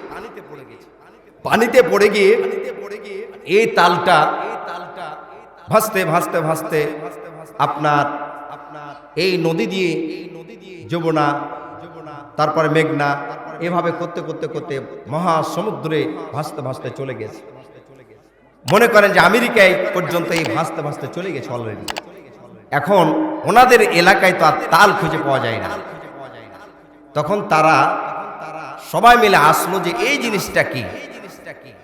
ওখানে সবাই আসলেন, ডাক্তার, বিজ্ঞানী, ইঞ্জিনিয়ার, হুজুর, আলেম ওলামা, সাধারণ পাবলিক সব সেখানে হাজির, হাজার হাজার মানুষের সমাগম। সর্বপ্রথমে হুজুরকে বললেন, আচ্ছা হুজুর, এই জিনিসটা কি? তো হুজুরও জীবনে কোনোদিন তাল ফল যে কি জিনিস এটা দেখে না। ওখানে যারা বাংলাদেশি আছে, বাংলাদেশি লোকগুলোও কিন্তু সবার লোকের হিড়িক দেখতে গিয়েছে। মনে করেন যে ওখানে হাজার হাজার লোকের সমাগম, তারাও গেছে। ওখানে গিয়ে দেখছি যে হুজুরকে সর্বফার্স্টে জিজ্ঞাসা করলেন যে এটা কি। হুজুর তখন বললেন, আমেরিকার মানুষ, তোমরা খ্রিস্টান, তোমরা এত শয়তানের শয়তান যে তোমাদের উপর আল্লাহর গজব এসেছে। এটা আল্লাহর গজব, এটা বাস্ট হয়ে তোমাদেরকে দুনিয়া, তোমাদের এলাকাকে আল্লাহ শেষ করে দিবেন। এটা আল্লাহর গজব এসেছে, তোমরা পালাও এখান থেকে। তো তাল ফলটাকে ওখানকার হুজুর কি বললেন বুঝেন না? বলেন, বুঝতে পারেননি? তাল ফলটাকে ওখানকার হুজুর কি বললেন? একটু কথা বলবেন, গজব। এখন একজন বিজ্ঞানীকে ডাকা হলো, আপনি বলেন তো এটাকে গবেষণা করে কি এটা হতে পারে। তিনি গবেষণা করে বলছেন যে অবশ্যই এটা একটা বোমা। আমাদের এলাকাকে ধ্বংস করে দেওয়ার জন্য পার্শ্ববর্তী দেশের একটা পায়তারা করছে। এইভাবে এটার ভিতর দিয়ে এই দেশকে শেষ করে দেওয়ার জন্য আমাদের কাছে একটা বোমা পাঠাচ্ছে, তোমরা সরো, এখানে কেউ হাত দিও না। হুজুর বলল গজব, আর উনি বলছেন কি বোমা। এখন সব মানুষ তো ভীত সন্ত্রস্ত হয়ে গেছে। কেউ বলছে গজব, কেউ বলছে বোমা। আর এক শ্রেণীর মানুষকে ডেকে বললে যে এটা তোমরা বলো তো এটা কি। তখন তারা বলছে যে নদীতে যখন ভাসতে ভাসতে এসেছে, আমার মনে হয় নদীর ভিতরে বা সমুদ্রের ভিতরের একটা অবশ্যই বিষাক্ত প্রাণী, যে প্রাণীগুলো আপনাদের এখানে একটা লজ্জাপতির মতন হয়ে আছে, নিশ্চয় আপনাদের কাছে আক্রমণ করে। এখন মানুষের ভিতরে, সবার ভিতরে একটা ভয় ঢুকে গেছে। বাংলাদেশিরা বলছে, হারে কি কাজ শুরু হয়েছে এখানে। তখন খবর চলে গেল প্রশাসনের কাছে। প্রশাসনও ভিড়ে না, এলাকার মানুষও ভিড়ে না, কেউ তার কাছে যাচ্ছে না। এবার তারা সিদ্ধান্ত নিল যে এটাকে যে কোনো মূল্যে সরাতে হবে। সরাবে কে? হুজুর আপনারা করেন, আল্লাহর নাম নিয়ে আপনারা আর কত বাঁচবেন, মরে গেলে জান্নাত পাবেন, আপনারাই করেন। হুজুর বলছে, আমি করতে যে আমি ছেলে পেলাকে এতিম বানাবো, স্ত্রীকে বিধবা বানাবো, আমার পক্ষে এটা সম্ভব না, আমি এটা করতে যাব না। বিজ্ঞানীরা কেউ বলছে, সাধারণ পাবলিক কেউ বলছে, কেউ এটাতে রাজি আর হচ্ছে না, মৃত্যুর ভয়। শেষ পর্যন্ত পুলিশ প্রশাসন এবং সরকারি কর্মকর্তারা এটাকে দিয়ে দিল, কন্ট্রাক্ট দিয়ে দিল, যে এটাকে হটাতে পারবে তাকে 10 লক্ষ টাকা দেওয়া হবে। এখন কেউ রাজি হয় না। বাংলাদেশিরা কিন্তু ওখানে দেখছে, বাংলাদেশিরা চিন্তা করছে যে ডিমান্ডটা বাড়ুক, হ্যাঁ, তারপর তো নিয়ে যে তাল বড়া খাওয়া হবে। এখন ওনারা 10 লাখ দেওয়া হবে। তো বাংলাদেশি একজন যুবক বলছে, আমি পারবো, সরাবো, কিন্তু আমি ঝুঁকি নিতে পারবো না, আর এই ঝুঁকি ভাতা 10 লক্ষ টাকা দিয়ে হবে না। শেষ পর্যন্ত এমন টাকাতে গেল, 14 পিঢ়ি তারা বসে খাবে আজীবন, এরকম পরিমাণ ডিমান্ড তারা চলে গেল। তখন বাংলাদেশি ব্যক্তি বলছে যে শোনেন, এই জিনিস আমি আমার কাছে হেফাজতে রাখবো, আপনারা নিরাপদে থাকবেন, আমি যদি মরে যাই আমি মরে যাব, আপনারা আমার কাছে কেউ আসবেন, আপনারা দূরে থাকবেন, টাকাটা আমাকে আগে দিতে হবে। টাকাটা আগে পরিশোধ করলেন, বাড়িতে টাকা অ্যাকাউন্টে পাঠিয়ে দিলেন। এবার তিনি সে তাল নিয়ে গিয়ে তার বাসাতে গিয়ে সুন্দর করে তাল বড়া তুলে খাইলেন। এখন চিন্তা করেন, এটা বুঝাতে চাইলাম এই জন্য যে জান্নাতে যে আল্লাহ আপনাকে ফল দিবেন, যে জান্নাতে ফল দিবেন, সে জান্নাতের ফল হবে পৃথিবীর জান্নাতের ফলের সাদৃশ্য, পৃথিবীর ফলের মতো। কারণ হলো ওয়াবাশশিরিল্লাযীনা আমানু ওয়া আমিলুস সালিহাতি আন্না লাহুম জান্নাতিন তাজরি মিন তাহতিহাল আনহার কুল্লামা রুজিকু মিনহা মিন সামারাতির রিজকা قالوا هذا الذي رزقنا من قبل وأوتوا به متشابها ولهم فيها أزواج مطهرة وهم فيها خالدون আল্লাহ রাব্বুল আলামিন বলেন, হে রাসূল আপনি তাদেরকে শুভ সংবাদ দিয়ে দেন ওই জান্নাতীদেরকে, ওয়াবাশশিরিল্লাযীনা আমানু ওয়া আমিলুস সালিহাত, যারা নেক আমল করবে, ভালো কাজ করবে, আমি আল্লাহ রাব্বুল আলামিন তাদেরকে জান্নাত দিব। আর ওই জান্নাতের মধ্যে তাদেরকে হুর গেলমান দিয়ে দিব। শুধু তাই নয়, ওই জান্নাতের মধ্যে তাদেরকে ফল ফলাদি খেতে দেব। জান্নাতীদেরকে যখন ফল ফলাদি খেতে দেওয়া হবে, জান্নাতীরা আল্লাহকে বলবে ক্বালু হাযাল্লাযী রুজিকনা, আল্লাহ গো দুনিয়াতে আমাদেরকে এই ফলগুলো দিয়েছিলে, আজকে কেন দিলে? আল্লাহ পাক রব্বুল আলামিন বলবেন, জান্নাতীরা রে, এই জন্য তোমাদেরকে জান্নাতি ফল দিলাম, যে জান্নাতি ফলগুলো বাংলাদেশের যে ফল সেগুলোর মতো, কিন্তু জান্নাতির ফল হবে জান্নাতের মতোই স্বাদ। দুনিয়ার ফলের সাথে কোনো ফলের স্বাদ মিলবে? জান্নাতের মতোই স্বাদ। কারণ হলো জান্নাতের ফলগুলো দেখতে পৃথিবীর ফলগুলোর মতোই হবে। কারণ ওই ফলগুলো যদি আলাদা অন্য কোনো কালারের হতো, ডিজাইনের হতো, তাহলে ওই তালের মতো কেউ বলতো এটা এটা জন্তু, কেউ বলতো গজব, আর কেউ বলতো এটা অবশ্যই আল্লাহর পক্ষ থেকে একটা বিশাল বড় বোমা। এই কারণে ওই লোকগুলো ওই ফলের ধারে কাছেও যেত না। এই জন্য আল্লাহ রাব্বুল আলামিন জান্নাতে যে ফল দিবে, এই ফলগুলো দুনিয়ার সাদৃশ্যের ফলের মতো ফল হয়ে যাবে, আর বান্দারা সেগুলো খাবে আর পান করবে। চিৎকার দিয়ে বলেন না সুবহানাল্লাহ। আল্লাহ রাব্বুল আলামিন বলেন, দারুস সালাম নামক একটি জান্নাত রয়েছে, 3 নম্বর জান্নাত। এই জান্নাতের মধ্যে কারা যাবে? আল্লাহ রাব্বুল আলামিন সুন্দর করে চমৎকার করে বলে দিয়েছেন, ওয়া হাদা সিরাতুল মুস্তাকিম লাহুম قد فصلنا الآيات لقوم يذكرون لهم دار السلام عند ربهم ولهم فيها بما كانوا يعملون। আমার ভাইরা, আল্লাহ বলছেন হাযা সিরাতুল মুস্তাকিম, এই পথটা হচ্ছে আল্লাহর পথ।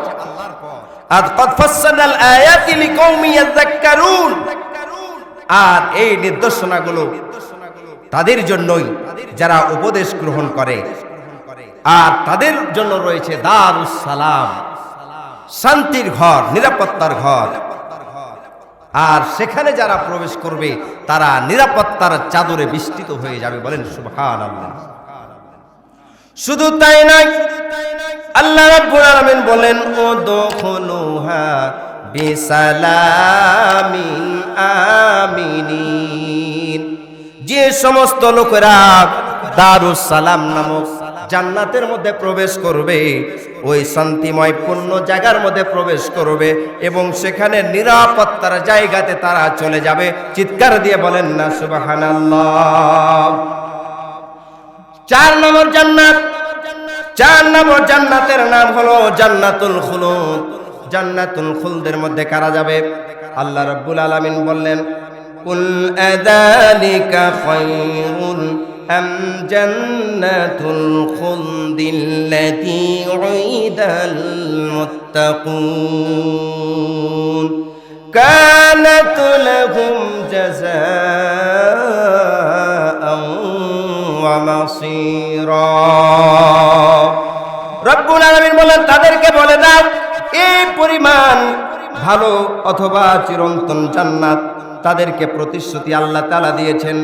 তাদের মুত্তাকীদের জন্য আল্লাহ তা জান্নাত তাদেরকে দিবেন এবং তাদের জন্য এমন নিয়ামতপূর্ণ একটা মঞ্জিলে তাদেরকে প্রবেশ করাবে, যে মঞ্জিল হবে শ্রেষ্ঠ মঞ্জিল। বলেন সুবহানাল্লাহ। লাহুম ফিহা মা নাশাউনা খালিদিন কানা আলা রাব্বিকা ওয়াদাম মাসউলা। সেখানে প্রত্যেকটি ইচ্ছা পূরণ করা হবে বান্দার জন্য, যে জান্নাতের মধ্যে তারা যাবে প্রত্যেকটা বান্দা সেখানে যা চাইবে তাই পূরণ করা হবে। সুবহানাল্লাহি ওয়া বিহামদিহি। বান্দা যা চাইবেন তাই সেই জান্নাতের মধ্যে পাবে। হুজুরের কথা শুনে একজন ব্যক্তি বলছে, হুজুর জান্নাতে যা পাবো তাই পাবো? বলছে হ্যাঁ, যা চাইবে তাই পাবো। বলছে হুজুর জান্নাতে কি বিড়ি পাওয়া যাবে? আপনারা জান্নাতে বিড়ি নেবেন নাকি কেউ? বলছে জান্নাতে বিড়ি পাওয়া যাবে হুজুর? হুজুর বলেন হ্যাঁ ঠিক, বিড়িও পাবা তুমি, জান্নাতে বিড়ি পাবা, কিন্তু বিড়ি ধরাইতে হলে তো জাহান্নামে যেতে হবে, কি তাই না? বিড়ি ধরাবেন কোথায়? জাহান্নামে তো আগুন, জান্নাতে তো আগুন নাই। বিড়ি ধরাইলে কোথায় যেতে হবে? জাহান্নামে যেতে হবে। তবে শুনে রাখেন ভাইয়েরা, সোনা মানিকের আমার যুবক ভাইয়েরা, মায়েরা, বোনেরা, বিড়ি বলেন, গুল বলেন, আর ফেন্সিডিল বলেন, আর গাঁজা হিরোইন বলেন না কেন, জান্নাতের মধ্যে এত বাজে পচা খাবার জান্নাতের মধ্যে খাবার মতো ওই জান্নাতি মানুষের টেন্ডেন্সি জাগ্রত হবে না। এই পচা খাবার খাওয়ার জন্য তার মনের মধ্যে কল্পনাই আসবে না। আল্লাহু আকবার বলেন। 5 নম্বর জান্নাত, সেই জান্নাতটার নাম হলো জান্নাতুল আলিয়া। আল্লাহ রাব্বুল আলামিন সুন্দর করে বলেছেন, নিসাইহা রাদিয়া ফি জান্নাতিন আলিয়া লা তাসমাউ ফিহা লাগিয়া। আল্লাহ রাব্বুল আলামিন সুন্দর করে বান্দাকে বললেন, এমন এক জান্নাতে বান্দারা যাবে যেদিন নিজের কর্মফল সাফল্যের আনন্দ হতে তারা উচ্চ মাকামে চলে যাবে, উচ্চ মর্যাদায় তারা অবস্থান করবে। সেই উচ্চ মর্যাদার আসনে বসে তারা, সেই জায়গাতে বসে বসে তারা কোনো প্রকারের বাজে কথা শুনবে না, বাজে কথা সেখানে শুনতে পাবে না। কি পাবে? আল্লাহ রাব্বুল আলামিন বললেন, ফিহা আইনুন জারিয়া, সেখানে থাকবে সেখানে থাকবে ঝর্ণাধারা, এই বহমান ঝর্ণাধারা সেখানে থাকবে। কিসের ঝর্ণা থাকবে? আরো আয়াত আছে অনেকগুলো, বলা যাবে না, সময় কম। সেখানে থাকবে মধুর ঝর্ণা, দুধের ঝর্ণা, শরবতের ঝর্ণা, এই ঝর্ণাগুলো সেখানে থাকবে। আর জান্নাতটা হবে জান্নাতুন তাজরি মিন তাহতিহাল আনহার। আল্লাহ রাব্বুল আমিন বলেন সেই জান্নাতটা থাকবে নহরের উপরে। কারণ হলো নহর মানে হলো নদী, নদীর উপর দিয়া নহর, এই নদীর উপরে জান্নাত থাকবে। কারণ হলো আপনার মহানন্দা নদীর উপরে গরমের সময় যদি উঠেন আর মহানন্দা নদীর উপরে যখন থাকবেন, ওই মহানন্দা নদীর উপরে ফ্রেশ ইয়ার অর্থাৎ এমন সুন্দর বাতাস, সেখানে অক্সিজেন গ্রহণ করতে পারবেন। কারণ সেখানে নদী থেকে অক্সিজেন তৈরি হয়, বের হয়, আর নদী থেকে ফ্রেশ এয়ার সেখান থেকে গ্রহণ করতে পারেন। সেই জায়গাটা খুবই সুন্দর মজাদার হয়। আল্লাহ রাব্বুল আলামিন জান্নাতগুলোকে নহর উপর তৈরি করে দিবেন। সুবহানাল্লাহ বলেন। আল্লাহ পাক বলেন নহরের উপর থাকবে সেই জান্নাত, নহর জান্নাতের তল দিয়ে থাকবে নহর প্রবাহমান, মধুর নহর, পানির নহর, শরবতের নহর, দুধের নহর। আর কি থাকবে?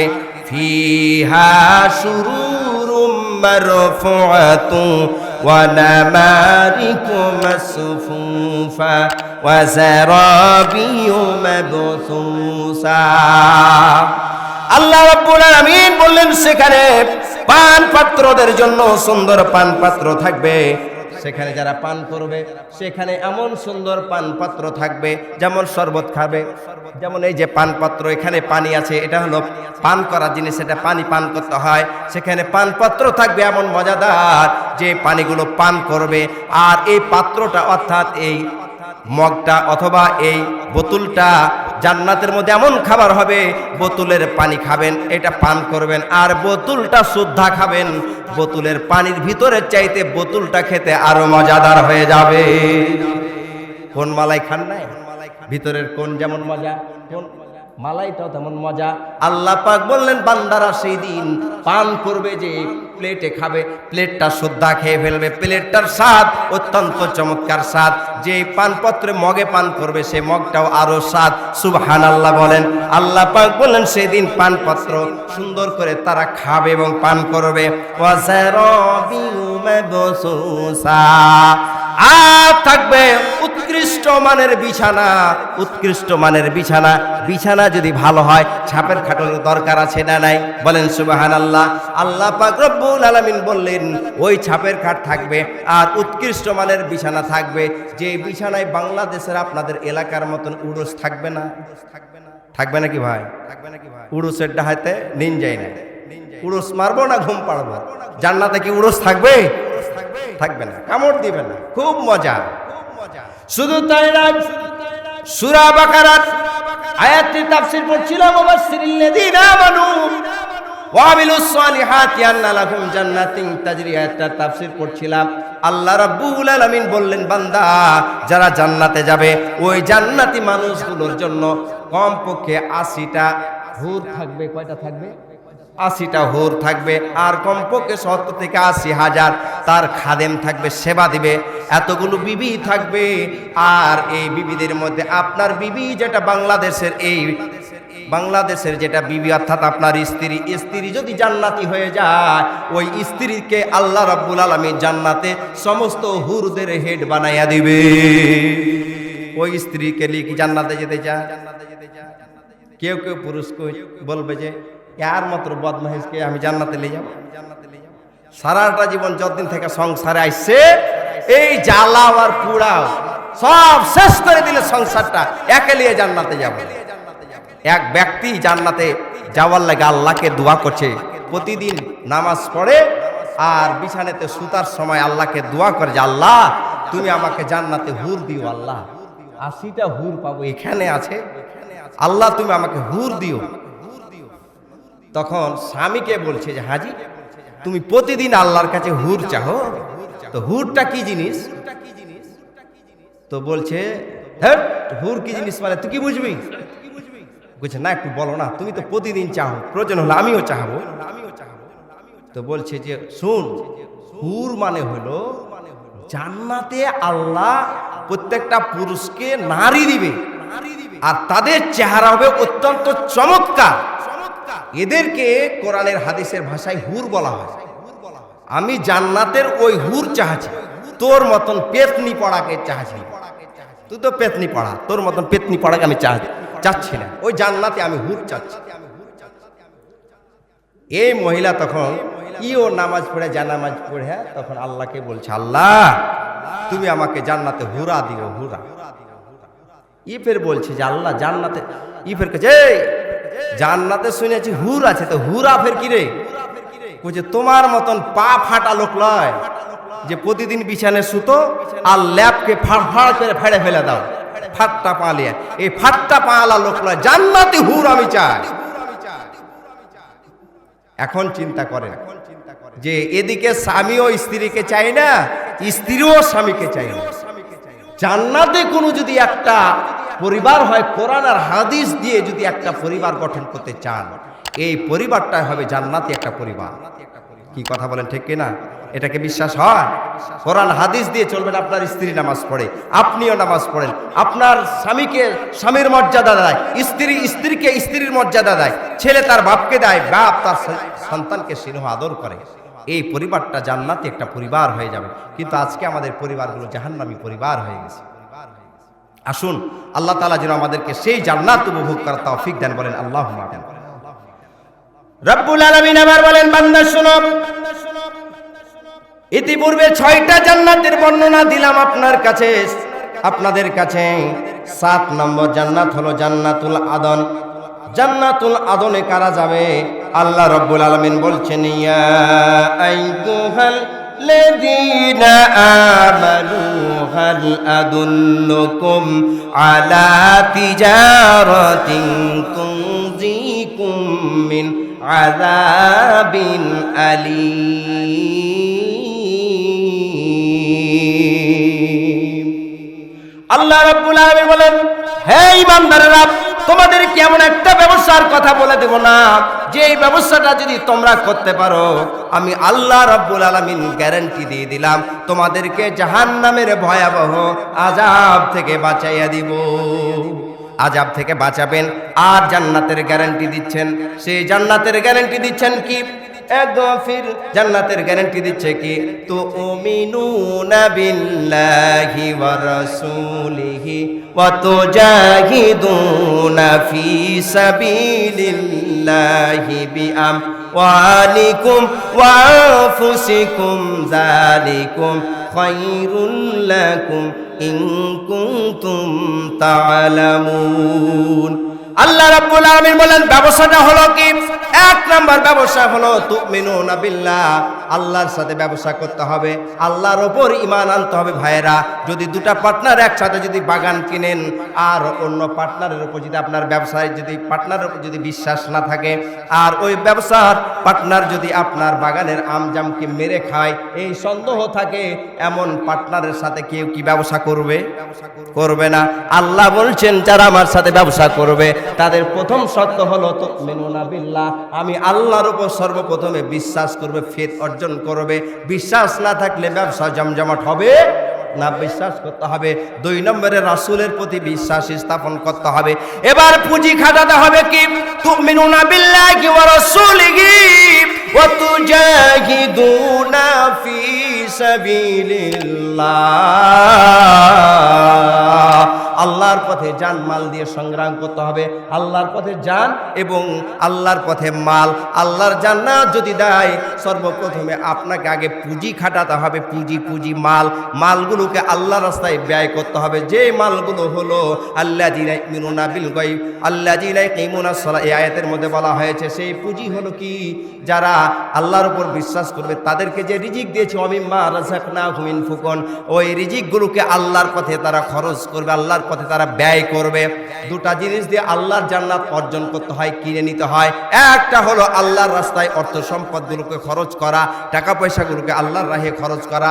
আর 2 নম্বর হলো আজ যতদিন দুনিয়াতে বাঁচবেন, যতদিন পৃথিবীতে বেঁচে থাকবেন, আল্লাহর পথে টিকে থাকা। এই 2টা জিনিসের বিনিময়ে দিয়ে যদি আমি আল্লাহর সাথে ব্যবসা করতে পারেন, আল্লাহ রাব্বুল আলামিন বলছেন, এই ব্যবসা যারা আমার সাথে করবে টাকা দিয়ে এবং তার জীবন দিয়ে, এই 2টা জিনিস দিয়ে আমার সাথে যারা ব্যবসা করবে, আমার উপর ঈমান আনবে, অটল থাকবে, আমি আল্লাহ ঘোষণা করে দিলাম, আগফির লাকুম যুনুবাকুম ওয়া ইদখিলুকুম জান্নাতিন তাজরি মিন তাহতিহাল আনহার ওয়া মাসাকিন তাইয়িবাতান ফি জান্নাতিল আদন যালিকাল ফাওজুল আযীম। আল্লাহ রাব্বুল আলামিন বলেন, আগফির লাকুম যুনুবাকুম, যে কেউ যদি আমার সাথে ব্যবসা করতে চাই, আমি আল্লাহ রাব্বুল আলামিন তাদের জীবনের গুনাহ খাতা মাফ করে দিব। বলেন সুবহানাল্লাহ। যারা আল্লাহর সাথে ব্যবসা করবে তাদের জীবনের গুনাহ মাফ। আগফির লাকুম যুনুবাকুম ওয়া ইদখিলুকুম জান্নাহ, এবং জান্নাতের মধ্যে প্রবেশ করাবো। শুধু জান্নাতের মধ্যে প্রবেশ করাবো না, জান্নাতিন তাজরি মিন তাহতিহাল আনহার, এমন জান্নাতে প্রবেশ করাবো যে জান্নাতের তলদেশ দিয়ে রয়েছে নহর সমূহ প্রবাহমান। আর ওয়া মাসাকিনা তাইয়িবাতান, এবং তাদেরকে পুত পবিত্র করে দিব। এবং ফি জান্নাতিন আদন, এবং জান্নাতুল আদন নামক এই জান্নাত ওই বান্দাদের জন্য গ্যারান্টি দিয়ে দিয়েছেন। বলেন সুবহানাল্লাহ। জানমাল দিয়ে সংগ্রাম করবেন আল্লাহর পথে, গ্যারান্টি দিবেন জান্নাতের। কে? জোরে বলেন কে? আচ্ছা ভাই বলেন তো, জান্নাতের মালিক কে? আল্লাহ বলতে ভয় লাগছে নাকি? জোরে বলেন তো, জান্নাতের মালিক কে? জাহান্নামের মালিক? আপনার জীবনের মালিক? হায়াতের মালিক?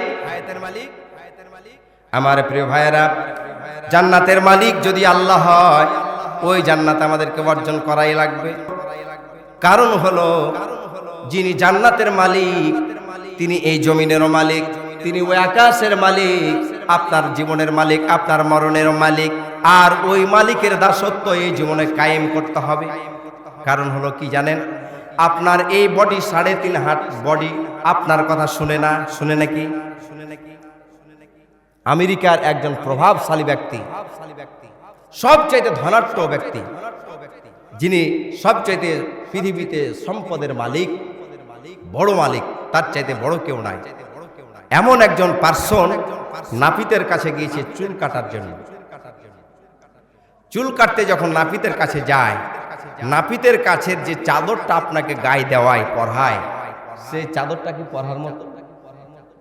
জাড়ের দিনে তো পরা যায় না, গরমের দিনে হলে খুব বিশ্রী, মনটা খারাপ হয়ে যায়, তারপর বাধ্য পরতেই হয়। জাড়ে তখন যখন পরতে যায়, তখন সবচেয়ে যেটা নোংরা কাপড় মনে করি পাঞ্জাবি, তখন সেটা পরে যায় যে আইসি টাইসি পরিষ্কার করতে পারা যায়। এই প্রভাবশালী ব্যক্তি যখন লাপিতের কাছে চুল কাটতে গিয়েছেন, লাপিতের স্বভাব হলো যে এই সাইড যখন কাটবে তখন আপনার মাথাটাকে ইনকের চাপে, মানে এই সাইডটাকে কাটে। যখন আপনার পিছন কাটবে তখন মাথাটাকে এভাবে চেপে দেয়। আমাদের এলাকায় ছিল সাজা ভাঁড়, যেটা ইব্রাহিম হুজুরের কেটা ছিল, নানা ছিল। একে দেখতাম যে হেঁটু দিয়ে মাথাকে চেপে ধরত, কি তাই না? তো অনেক ছেলে পিলা ভয় পেলে হেঁটুতে পারে। তো এই দাদা কিন্তু সন্তানদেরকে কি ধমক দিত, সন্তান চুপ থাক নাহলে কেউ কাঁদত। তো এই প্রভাবশালী ব্যক্তি যখন চুল কাটতে গেছেন, লাপিত তাই করে, একটা এমন একটা বিশ্রী চাদর পরালছে, মনটা খারাপ। মাথা এদিকে একবার করতে বলে, এদিকে করতে বলে, নিচে করতে বলে, দিয়ে চিন্তা করছে, হার পৃথিবীর মধ্যে সবচেয়ে আমি হচ্ছি প্রভাবশালী ব্যক্তি, আর একটা সামান্য নাপিত, নিচু ঘরের নিচু সন্তান, আর আমাকে বলে মাথা কাজ করেন, মাথা বামে ঘোরান, ডানে ঘোরান, মাথা নিচে করেন, চাপে, এই কাজ করে না। চুলকে বাড়িতে গিয়ে বলছে, এই চুল, তোকে আমি পৃথিবীর মধ্যে সবচেয়ে দামি শ্যাম্পু মারি, ফার্স্ট ক্লাস আয়না দিয়ে তোর চেহারাটা দেখি, ভালো সাবান মাখি, পৃথিবীর ফার্স্ট ক্লাস চিরুনি দিয়ে তোকে আঁচড়ায়, সেন্ট মারি। তো এই চুল তুই খবরদার, যেভাবে কাটিং মেরেছি একটা, আর খবরদার তুই আর বড় হবি না। প্রভাবশালী টাকা পয়সার লোভে পড়ে চুল বললে যে ঠিক আছে, ধনী মানুষ যখন, আর আমার মালিক যখন বলছে, আমার মালিকের কথা আমাকে শুনতে হবে, আমি আর বড় হব না। কথাটা কি ঠিক আছে ভাই? চুল কি কথা শুনবে? একটু আওয়াজ দিয়ে বলেন তো, চুল শুনবে? বুঝাতে চেয়েছি ভাইয়েরা আমার, মায়েরা, বন্ধুগণ আমার, যে চুলকে পৃথিবীর দামি শ্যাম্পু মারেন মায়েরা, পৃথিবীর ভালো ফিতাগুলো দিয়ে চুলটা কেটে শুধু বাঁধেন, আর যে চুলটাকে না মেরে ফার ফার করে হন্ডাতে উড়ান, এই চুলটা আমার বলে দাবি করেন, আমার চুল, আমার চুল, আমার চুল। আপনার কিন্তু চুল না, ওই চুলটা আপনার কথা কিন্তু শুনে না। যদি শুনতো তাহলে নাপিতের ওই সুন্দর চাদরটা গায়ে দেওয়ার জন্য আবার যাইতো না, লালাইতো থাকতো না। যদি চুল আপনার শুনতো, জীবনে কত না পাকা চুলগুলোকে উঠাইয়ে ফেললাম, সন্তানকে বললাম, বাবা আমি বুড়া হতে চাই না। আপনার মেয়ের সন্তানগুলো বলে আব্বাকে বুড়াতে দিব না, মেয়েরাও বলে, ছেলেরাও বলে আব্বাকে বুড়াতে দিব না। আপনার সন্তানগুলো পাশ থেকে চুলগুলো লাড়তে লাড়তে ফট করে একটা পাকা চুল তুলে ফেলে দিল আপনাকে যুবক রাখার জন্য। কিন্তু আল্লাহর অদৃশ্য শক্তি একজন মালিকের কথা শুনে, আপনার মালিকের কথা শুনে চুলটা অনবরত বড় হতে থাকে, অনবরত চুলটা আস্তে আস্তে পেকে যায়। কথা বলেন ঠিক কিনা ভাই? আল্লাহ পাক রব্বুল আলামিন বলেন, আপনার মাথার চুল আপনার কথা শুনে না, একজন অদৃশ্য শক্তির কথা শুনে। চিৎকার দিয়ে বলা যাবে কি সেই অদৃশ্য শক্তির নামটা কি? আল্লাহ নামটা খুব কাপূর্ণ হয়ে গেল। অদৃশ্য শক্তিটার নাম কি? লিল্লাহে তাকবীর, নারে তাকবীর। একটু চার্জ হন দেখি, চার্জ করেন তো। খালি হাতকে গুমঠাকে বাইন্ধে থাকেন আর মুখটাকে কাঁপন, আল্লাহর নামটা লিবেন একটু জোরে সোরে। লিল্লাহি তাকবীর। কোরআন আছে যেখানে, হাদিস আছে যেখানে, লিল্লাহি তাকবীর। 2 নম্বর হলো, আর কি এভাবে অনেকগুলো উদাহরণ দিতে পারে।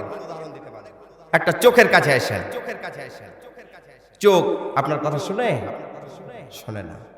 আমার চোখ কতবার তাকে পরিষ্কার করি, কত ধুই, কত চশমা পরিধান করি, কত সুরমা লাগাই, কত কত রকমের চোখে যে কি দেয়, মাস্কারা লাইলা না কি বলে ওরা মেয়ের, আল্লাহ ভালো জানে, এগুলা দেয়। আর চোখে কিন্তু কথা শুনে না। চোখকে যদি আমি বলি যে এই চোখ তুই তাকিয়ে থাক, একটা সুন্দর মহিলা রাস্তা দিয়ে হেঁটে গেছে, তুই তাকিয়ে থাক, পলক মারবি না, তাকিয়ে থাকি, দেখে যাব, এক পলক যেহেতু দেখা যাবে, তুই পলক মারবি না, খবরদার, তুই তাকিয়ে থাক। আচ্ছা বলেন তো, আপনার চোখ কি তাকিয়ে থাকবে? তাকে থাকবে? যদি চোখটা তাকিয়ে থাকে টান টান করে, মানুষে বলবে নিশ্চয়ই মরে গেছে। নাহলে চোখ কেন পলক মারে না? আপনি হাজার যদি চেষ্টা করেন, হাজার চেষ্টা করার পরেও চট করে আপনার চোখে পিটি পিটি পিটি করে অটো ক্যামেরা মেরে দিবে। আর এই ক্যামেরার ভিতরে এমন লেন্স লাগানো আছে, হাজার রকমের ফিল্ম সেট করা আছে, দ্রুত এবং অ্যাকশন গ্রহণ করতে পারে, সবগুলো পিটিং পিটিং করে মেরে আপনার ক্যামেরাতে বন্দি করে নেবে। এই চোখ কিন্তু আপনার কথা শোনে না। ভাইয়ের আমার, আপনার দেহের মধ্যে যে রক্তগুলো প্রবাহিত হয়, একটা সেকেন্ডের মধ্যে দেহের রক্তগুলো, আপনার মোচা থেকে রক্তগুলো, হাড় থেকে বের হয়ে রক্তগুলোকে এভাবে থ্রো করে আপনার গোটা বডিতে থ্রো করে গোটা বডির মধ্যে সঞ্চালন করে থাকে। এক সেকেন্ডের মধ্যে 60 বার থেকে 62 বার আপনার রক্তটাকে সঞ্চালন করে থাকে। যিনি এই রক্তটাকে প্রতিদিন প্রতি সেকেন্ডে এইভাবে আপনার বডিতে সঞ্চালন করে দিয়া বডিটাকে জিন্দা করে রাখতে পারছেন, তেনার নামটা কি? আমার ভাইয়েরা, মায়েরা, বন্ধুগণ, আমার এবার অনেকগুলো কথা বলতে পারবো। এবার চলে আসেন পায়ের তলায়, একেবারে সবগুলো ছেড়ে দিলাম। আল্লাহ তাআলা অথচ বলেছেন, ওয়া ইন তাউদ্দু নি'মাতাল্লাহি লা তুহসুহা। ও বান্দা, তোমাকে যতগুলো নিয়ামত আমি আল্লাহ রাব্বুল আলামিন দিয়েছি, মাথা থেকে পা পর্যন্ত এতগুলো নিয়ামত তুমি গণনা করে শেষ করতে পারবা না। আল্লাহ রাব্বুল আলামিন ডাক দিয়ে বলে, বান্দারে, তোমার পায়ের তলাটার দিকে একবার তাকাও। তোমার পায়ের তলাতে জীবনে 60, 70, 80 বছরের মানুষ হয়েছেন যারা, 60, 70 বছরের মানুষগুলো আমার মনে হয় বছরে যদি এক জোড়া করে স্যান্ডেল জুতা পরিবর্তন করেন, কমপক্ষে 60 বছর 70 বছরের মানুষ যদি হয়, 60 বছরে 60 জোড়া স্যান্ডেল জুতা লেগেছে। কথা বলেন ঠিক কিনা? এতগুলো জুতা লাগলো, এতগুলো জুতা পরিবর্তন হয়ে গেল, এতগুলো জুতার পরিবর্তন হয়ে গেল, কিন্তু আপনাকে আল্লাহ রাব্বুল আলামিন পায়ের তলাতে যে চামড়া দিয়েছে, এই চামড়াটা যদি খোঁচের কারণে, হাঁটার কারণে যদি স্যান্ডেল জুতার মতো যদি পরিবর্তন করা লাগতো, জীবনে কতবার চামড়া পাল্টাতে হতো। কিন্তু আল্লাহ পাক রব্বুল আলামিন বললেন, বান্দারে, এই চামড়া পরিবর্তন করতে পারবা না, এই চামড়া পরিবর্তন করতে পারবা না। এই জন্য আমি আল্লাহ তাআলা এমন স্পেশাল চামড়া দিয়েছি, হাতের তলার চামড়ার সাথে পায়ের তলার চামড়ার মিল হবে না, শরীরের উপরের চামড়ার সাথে আপনার পায়ের তলার চামড়ার মিল হবে না, আলাদা আলাদা ভাবে এমন ভাবে আল্লাহ তাআলা তৈরি করে রেখেছেন। আল্লাহ রাব্বুল আলামিন বলেন, ও গোলাম, আমি যে তোমাদেরকে সৃষ্টি করেছি, তোমাদেরকে এত নিপুণভাবে সৃষ্টি করেছি, ওই সৃষ্টিকর্তা মালিকের দাসত্ব আর আইন তোমরা মেনে নাও।